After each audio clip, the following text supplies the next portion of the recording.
Hello everyone, welcome back to the channel. അപ്പോൾ ഇന്ന് നമ്മൾ ചെയ്യാൻ ഉദ്ദേശിക്കുന്ന വീഡിയോ എന്ന് വെച്ചാൽ സിമ്പിളാണ്.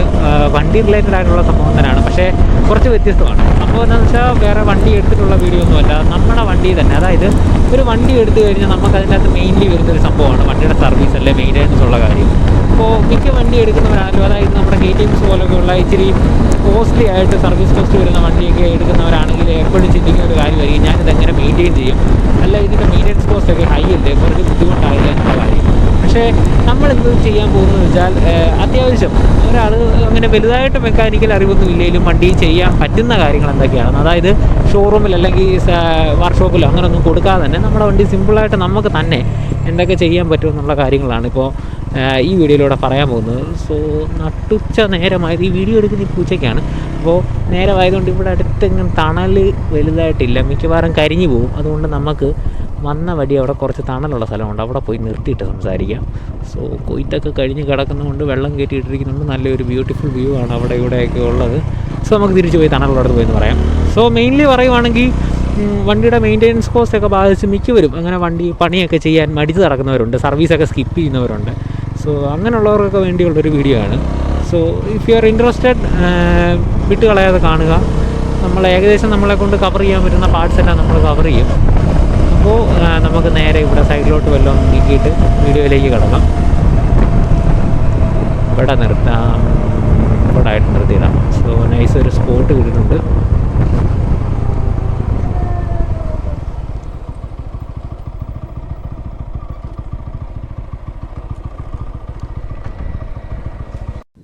സോ ബീനിങ് വിത്ത് ആദ്യമേ നമുക്ക് എന്നൊക്കെ കാര്യങ്ങൾ വണ്ടി സ്വയമേ ചെയ്യാമെന്നും പിന്നെ എന്തൊക്കെ കാര്യങ്ങൾ ചെയ്യാൻ പറ്റില്ലെന്നും പറഞ്ഞു തുടങ്ങാം. സോ ഇപ്പോൾ നമ്മുടെ അടുത്തുള്ളതെന്ന് പറഞ്ഞാൽ നമ്മുടെ സ്വന്തം വണ്ടി RTR 200 ആണ്. അപ്പോൾ ഇതെന്ന് പറയുന്ന ഒരു നേക്കഡ്, അതായത് ഒരു സ്ട്രീറ്റ് ഫൈറ്ററാണ്. സോ ഇതിൻ്റെതെന്ന് പറയുമ്പോൾ ബാക്കി നേക്കഡ് വണ്ടികളൊക്കെ വെച്ച് നോക്കുമ്പോൾ തന്നെ അതുപോലെ തന്നെ പണിയാൻ ഇച്ചിരി സിമ്പിൾ, അതായത് ബേസിക് ആയിട്ടുള്ള സംഭവങ്ങളൊക്കെ ഇച്ചിരി സിമ്പിളായിട്ട് പണിയാൻ പറ്റുന്ന വണ്ടിയാണ്. സോ സ്റ്റാർട്ടിങ് വിത്ത് ആദ്യമേ ഒരു ബൈക്കിൻ്റെതെന്ന് പറഞ്ഞ് വരുമ്പോൾ അതിന് വരുന്ന ഒരു സംഭവമാണ് ചെയിൻ അഡ്ജസ്റ്റ്മെൻറ്റ് എന്ന് പറയുന്നത്. അപ്പോൾ മിക്കവർക്കും അത് അറിയായിരിക്കും. അറിയാത്തവർക്ക് വേണ്ടി പറയുവാണെങ്കിൽ ചെയിൻ അഡ്ജസ്റ്റ്മെൻറ്റ് വളരെ സിമ്പിളായിട്ടുള്ള സംഭവമാണ്. അപ്പോൾ അതിന് നമുക്ക് മെയിനായിട്ട് വേണ്ടി വന്നതെന്ന് വെച്ചാൽ ഇതിൻ്റെ കൃത്യ സൈസിലുള്ള സ്പാനർ ഉണ്ടെങ്കിൽ അത് മതി. അതായത് ഈ ഒരു വരുന്ന നട്ടിന് വരുന്ന ഒരു കൃത്യ സൈറ്റിലുള്ള ഒരു സ്പാനർ ഉണ്ടെങ്കിൽ അത് മതി. കൂടാതെ തന്നെ അഡ്ജസ്റ്റിംഗ് സ്പാനർ ആണെങ്കിലും അത് നമുക്ക് തന്നെ ചെയ്യാവുന്നേ ഉള്ളൂ. അതിൽ രണ്ട് സൈഡിലും വെച്ച അലൈൻമെൻറ്റ് നോക്കി ആ കൃത്യം അലൈൻമെൻറ്റ് രണ്ട് സൈഡിലും വെച്ച് ചെയ്യുവാണെങ്കിൽ ആ ഒരു സംഭവം സീൻ നമ്മുടെ സോൾവ് ആക്കി കിട്ടും. പക്ഷേ പല വണ്ടിയിലും പല ടൈപ്പിലുള്ള അലൈൻമെൻറ്റ് സ്കെയിൽസ് ആയിരിക്കും വരുന്നത്. NSലൊന്നും നമുക്ക് ഈ ഒരു ടൈപ്പ് അല്ല വരുന്നത്. കൂടാതെ തന്നെ KTMസിലെ ഈ ഒരു ടൈപ്പ് അല്ല വരുന്നത്. പക്ഷേ മിക്ക വണ്ടിയിലും ഈ ഒരു ടൈപ്പും വരുന്നുണ്ട്, ഇങ്ങനെ ഈ ഒരു സ്കെയിൽ വെച്ചിട്ടുള്ള വരുന്ന ടൈപ്പ് ഉള്ളത്. പിന്നെ വരുന്ന ഒരു സിമ്പിളായിട്ടുള്ള സംഭവം എന്ന് പറഞ്ഞാൽ ഏറ്റവും സിമ്പിൾ എന്ന് പറയുന്ന ഒരു സംഭവമാണ് എഞ്ചിൻ ഓയിൽ റീപ്ലേസ്മെൻറ്റ്. സോ അത് ഇപ്പോൾ നമ്മൾ തന്നെ ചെയ്യുകയാണെങ്കിൽ വളരെ എളുപ്പമായിട്ടുള്ളൊരു സംഭവമാണ്. അതായത് നമ്മൾ അതിന് വേണ്ടി പ്രത്യേകം ഷോറൂമിലോ അല്ലെങ്കിൽ സർവീസ് സെൻ്ററിലോ ഒന്നും കൊണ്ടുപോകേണ്ട ഒരു കാര്യമില്ല. കാരണം മെയിനായിട്ട് അറിഞ്ഞിരിക്കേണ്ടതെന്ന് വെച്ചാൽ വണ്ടിയുടെ ഡ്രെയിൻ ബോൾട്ട് എവിടെയാണ്, കൂടാതെ തന്നെ നമ്മുടെ ഫിൽറ്റർ എവിടെയാണെന്നുള്ളതാണ്. സോ വണ്ടി ആദ്യം തന്നെ സെൻട്രൽ സ്റ്റാൻഡുള്ള വണ്ടിയാണെങ്കിൽ എത്ര നല്ലത്, സെൻട്രൽ സ്റ്റാൻഡിൽ ഇട്ടിട്ട് അതിന് ഡ്രെയിൻ ബോൾട്ട് ഊരി കുറച്ച് നേരം വെയിറ്റ് ചെയ്യുക, ഫുള്ളൊന്ന് ക്ലീൻ ആയി കിട്ടാൻ വേണ്ടി. ആ ഒരു ഫുള്ള് പോയി കഴിഞ്ഞിട്ട് നമ്മൾ നമ്മുടെ ഫിൽറ്ററിൻ്റെ ക്യാപ്പോ, അതായത് ഇതിൻ്റെ ഓയിൽ ഫിൽറ്റർ വരുന്നതെന്ന് വെച്ചാൽ ഈ ഒരു ഭാഗത്തായിട്ടാണ്. അപ്പോൾ ഇതൊന്ന് ഊരി അതിൻ്റെ അതൊന്ന് ഫിൽറ്റർ കൊണ്ട് എടുത്ത് കഴിഞ്ഞാൽ അവിടെ ഒന്ന് ക്ലീൻ ചെയ്യുക. എന്നിട്ട് ഫുള്ള് ക്ലീൻ ചെയ്തിട്ട് ഓയിൽ ഫുള്ള് തീർന്നെന്ന് ഉറപ്പാക്കിയിട്ട് ആദ്യം ഡ്രെയിനിട്ട് ക്ലോസ് ചെയ്യുക. ഡ്രെയിനായിട്ട് ക്ലോസ് ചെയ്തിട്ട് നമ്മൾ പുതിയ ഫിൽറ്റർ വെച്ച് കൊടുക്കുക. പുതിയ ഫിൽറ്റർ വെച്ചിട്ട് വേണമെങ്കിൽ അത് ഒഴിക്കാൻ പോകുന്ന നമ്മുടെ പുതിയ ഓയിലിൻ്റെ അകത്തൊന്ന് ഡിപ്പ് ചെയ്തിട്ടിടാം. അതപ്പം ആ ഒരു ഫിൽറ്റർ അത്രയും ആ ഒരു ഓയിലിൻ്റെ അകത്തായി നിന്നോളും. അല്ലെങ്കിൽ നമുക്ക് വേണേൽ ഫിൽറ്റർ ഇട്ടിട്ട് നമുക്ക് ഓയിൽ ഒഴിച്ചാലും മതി. കാരണം കൃത്യ എമൗണ്ട് ഇപ്പോൾ വണ്ടിയിൽ ഇതിലാണെങ്കിൽ 1200 മില്ലിയാണ് പറയുന്നത്. അപ്പോൾ കൃത്യ ഒരു എമൗണ്ട് ഒഴിച്ചാലും മതി. സോ അത് വളരെ ഒരു സിമ്പിളായിട്ടുള്ള സംഭവമാണ്. അതിനും ബേസിക് ആയിട്ടുള്ള കുറച്ച് ടൂൾസ് വേണം, എന്നാൽ ഭയങ്കര വലിയ മെക്കാനിക്കൽ ഐഡിയാസ് ഒന്നും വേണ്ടാത്തൊരു സംഭവമാണ് ഇതും. പിന്നെ എന്ന് പറയുന്ന ഒരു സംഭവം എന്ന് പറഞ്ഞാൽ ബ്രേക്ക് ഫ്ലൂയിഡ് ചേഞ്ചാണ്. സോ ഡിസ്ക് പ്ലേറ്റ്, അതായത് ഡിസ്ക് ബ്രേക്ക് വരുന്ന വണ്ടിക്കെല്ലാം നമ്മൾ കണ്ടുവന്നിരിക്കുന്ന ഒരു സംഭവമാണ് ബ്രേക്ക് ഫ്ലൂയിഡ് എന്ന് പറയുന്നത്. അതിപ്പോൾ ഫ്രണ്ടിൽ ഡിസ്ക് ഉള്ളതും ബാക്കിൽ ഡിസ്ക് ഉള്ളതാകുമ്പോൾ രണ്ടിനും ബ്രേക്ക് ഫ്ലൂയിഡ്സ് വരുന്നതാണ്. സോ ഇതിൻ്റെ ബാക്ക് ബ്രേക്ക് ഫ്ലൂയിഡ് വരുന്നത് ഇവിടെ ആയിട്ടാണ് അതിൻ്റെ ഒരു റിസർവയർ വരുന്നത്. ഫ്രണ്ടിലാണെങ്കിൽ നമുക്ക് ഇവിടെ തന്നെ കാണാം, അത് മിക്ക വണ്ടിയുടെ ഇവിടെ തന്നെയാണ്. സോ ഫ്രണ്ടിലത്തെ ബ്രേക്ക് ഫ്ലൂയിഡ് ചേഞ്ച് ചെയ്യുന്നത് അത്യാവശ്യം സിമ്പിളായിട്ടുള്ള സംഭവമാണ്. പിന്നെ കുറച്ചൊരു ബുദ്ധിമുട്ട് വരുന്നത് ബാക്കിലത്തെയാണ്. അതായത് ആ എയർ നമ്മൾ ചേഞ്ച് ചെയ്യുമ്പം ആ ഫ്ലൂയിഡ് ഇറങ്ങിക്കഴിഞ്ഞ് നമ്മളത് ക്ലീൻ ചെയ്യാൻ നേരമൊക്കെ അതിൻ്റെ അകത്ത് എയർ കയറും. അപ്പോൾ അത് ഒന്ന് ക്ലീൻ ചെയ്ത് മാറ്റുന്നത് കുറച്ചൊരു ടാസ്ക്കാണ്. പക്ഷേ ഫ്രണ്ടിലത്തെ എളുപ്പമാണ്. ഇങ്ങനെ ഒരു സിമ്പിൾ സെറ്റപ്പ് ആയതുകൊണ്ട് തന്നെ നമ്മൾ ഇവിടുന്ന് പമ്പ് ചെയ്ത് കൊടുക്കുന്നതനുസരിച്ച് എയർ പോകുന്നത് കാണാൻ സാധിക്കും. ഇത് ഇച്ചിരി കുറച്ചൊരു ബുദ്ധിമുട്ടുള്ള പരിപാടിയാണ്. അതായത് ചെയ്യാൻ നിങ്ങൾക്ക് താല്പര്യം ഉണ്ടെന്നുണ്ടെങ്കിൽ യൂട്യൂബിലൊക്കെ ഇഷ്ടം പോലെ വീഡിയോസ് കിടപ്പുണ്ട്. അത് നോക്കി വളരെ സിമ്പിളായിട്ട് ചെയ്യാവുന്നേ ഉള്ളൂ. ഒന്ന് ശീലമാക്കി കഴിഞ്ഞാൽ പിന്നെ അപ്പം വേണമെങ്കിലും ചെയ്യാവുന്ന ഒരു സംഭവമാണത്. സോ അതൊരു വേറൊരു സിമ്പിൾ സംഭവമാണ്. പിന്നെ ചെയ്യാൻ പറ്റുന്നതെന്ന് പറഞ്ഞാൽ നമ്മുടെ വണ്ടിയിൽ തന്നെ ഈസി ആയിട്ട് ചെയ്യാൻ പറ്റുന്നതെന്ന് പറഞ്ഞാൽ ചെറിയ ചെറിയ രീതിയിലുള്ള ബൾബ്സ് അതുപോലുള്ള ഇലക്ട്രിക്കൽ ചെറിയ സിസ്റ്റംസിൻ്റെ റീപ്ലേസ്മെൻ്റ് ഒക്കെയാണ്. പക്ഷേ ഇതിനൊക്കെ ഇപ്പം വരുന്ന പുത്തൻ വണ്ടിക്ക് ഫുള്ള് ഡിജിറ്റൽ ആയതുകൊണ്ട്, ഫുൾ ഡിജിറ്റൽ അല്ല, ഫുൾ LED സെറ്റപ്പ് ആയതുകൊണ്ട് അതിലൊന്നും നമുക്ക് ബൾബ് ചേഞ്ച് ചെയ്യുക അങ്ങനത്തെ പരിപാടിയൊന്നുമില്ല. വരുവാണെങ്കിൽ മൊത്തത്തിൽ റീപ്ലേസ്മെൻ്റ് ആണ്. പക്ഷേ ഇങ്ങനെയുള്ള വണ്ടിയിലേക്ക് വരുമ്പോൾ ഇതിപ്പോൾ നമ്മുടെ ഇതിൻ്റെ ഇൻഡിക്കേറ്റർ നോക്കിയാലും അറിയാം ബൾബാണ്. കൂടാതെ തന്നെ ഫ്രണ്ടിലെ ഹെഡ്ലൈറ്റ് നോക്കിയാലും അറിയാം ഹെഡ്ലൈറ്റും ബൾബാണ്. കൂടാതെ തന്നെ ഇൻഡിക്കേറ്റർ അങ്ങനെയുള്ള മെയിൻലി വരുന്ന കുറച്ച് സെറ്റപ്പ് എല്ലാം ബൾബ് തന്നെയാണ് ഇത് വന്നിരിക്കുന്നത്. സോ അതെല്ലാം റീപ്ലേസ് ചെയ്യണമെന്നുണ്ടെങ്കിൽ നമുക്ക് തന്നെ ചെയ്യാവുന്നേ ഉള്ളൂ. നമുക്ക് വണ്ടിയുടെ ഹെഡ് അഴിച്ചു കഴിഞ്ഞാൽ ഇതിലേക്കുള്ള ആക്സസ് പോയിന്റ് കിട്ടും. അങ്ങനെ തന്നെ അത് മാറ്റിയെടുക്കാം. കൂടാതെ തന്നെ ഇൻഡിക്കേറ്ററിനാണേലും ഇവിടെ നമുക്കൊരു സ്ക്രൂ ഉണ്ട്, അത് ലൂസ് ചെയ്ത് കഴിഞ്ഞാൽ അങ്ങനെ അത് മാറ്റിയെടുക്കാം. അങ്ങനെ ഈ ഒരു വക സംഭവങ്ങളൊക്കെ സിമ്പിളാണ് വണ്ടിയുടെ ലൈറ്റ് സെറ്റപ്പിലൊക്കെ ഉള്ള ഇലക്ട്രിക്കൽ സംഭവങ്ങൾ. പിന്നെ ഹോൺ വേണം നമുക്ക് തന്നെ റീപ്ലേസ് ചെയ്യാം. അങ്ങനെ വളരെ ബേസിക് ആയിട്ടുള്ള സംഭവങ്ങളൊക്കെ ഉണ്ട് നമുക്ക് തന്നെ വണ്ടി ചെയ്യാൻ പറ്റുന്നത്. അതേസമയം ആ കിടക്കുന്ന RC അതിൻ്റെ കാര്യത്തിലേക്ക് വരുവാണെങ്കിൽ RC കാണാൻ പറ്റുന്നുണ്ടെന്ന് തോന്നുന്നു. അതായത് RCയുടെ വീഡിയോ നമ്മൾ ചെയ്തിട്ടുള്ളൂ. RCയെ പറ്റി പറയുമ്പോൾ RC ഒരു ഫുള്ളി ഫെയർഡ് വണ്ടിയാണ്. അപ്പോൾ അതിൻ്റെ ഭാഗത്തേക്ക് വരുമ്പോൾ കുറച്ചുകൂടെ ഒരു ടാസ്ക് പണിയാണ്. അതായത് ഫെയർഡ് ആയിട്ടുള്ള വണ്ടികളിലേക്ക് വരുമ്പോൾ കുറച്ചുകൂടി ഇതിനെക്കാട്ടിലും ഇച്ചിരിയും കൂടെ ഒരു ബുദ്ധിമുട്ടായിരിക്കും. കാരണം ഇതെന്ന് വെച്ചാൽ നമുക്ക് ഓൾമോസ്റ്റ് എല്ലാ പാർട്സും എക്സ്പോസ്ഡ് ആണ്.